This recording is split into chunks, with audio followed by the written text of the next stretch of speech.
Почитувани медиуми, почитувани граѓани на Република Македонија.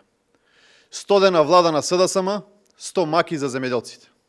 Владата на СДСМ донесе само нервоза и немаштија.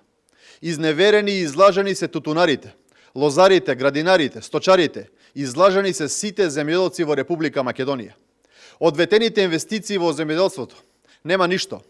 Субвенциите доцнат. Нема инвестиции во водостопанството. Нема привлекување и изградба на нови преработувачки капацитети. Единствено кажано, Министерството и владата на Зоран Заев немаат стратегија за подобро земјоделско производство во Република Македонија. Почитувани, владата на Зоран Заев нема решение за преку 20.000 семејства тутунопроизводители, кои во моментот не можат да го пласираат својот труд. Денес, цената на тутунот СДСМ ја врати како во времето на транзицијата. Тутунарите работат за џабе, а некој друг брои милиони. Проблемите во овие 100 дена немаат крај, а за тоа се сведоци и лозарите од Тивкешијата, кои својот род оваа година го продадува по цена од 2 денари. Замислете, мизерни 2 денари за килограм грозје. Тоа е греота и срамота. Заев ги остави на цедело и сточарите, кои се уште ги чекаат субвенциите кои што им следуваат.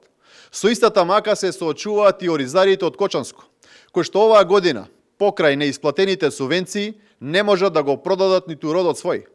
Само за подсетување, Зоран Заев е политичарот кој пред 4 години ветуваше сигурен откуп и високи откупни цени за земјоделските производи, само за да дојде на власт. Четвртата година ниту имаме сигурен откуп, ниту високи откупни цени. Наместо на пазар, земјоделските производи завршуваат на буниште. Во овие 100 дена влада, Заев не им даде никаква надеж на земјоделците, дека може да биде многу подобро. Напротив, денес реалноста е многу полоша. За да биде трагедијата уште поголема, Заев го загрози целото земјоделско производство за идната реколта. Со пресушувањето на акумулациите, не само што се предизвикува еколошки проблем, туку и се става под знак прашалник идната земјоделска реколта. Односно, нивите се оставаат без наводнување.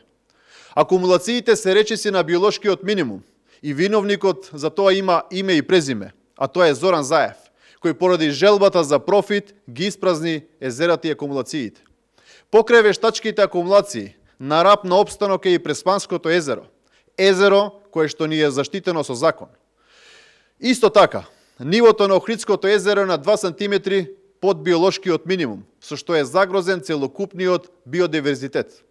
Катастрофата, која Зоран Заев ја причини во овие 100 дена, ќе има последици не само сега, туку и во идните неколку години. Заев, секој твое останување на премиерската позиција ќе значи катаклизма за Македонија. Затоа оставка веднаш и формирање на влада за национален спас. Ви благодарам на вниманието.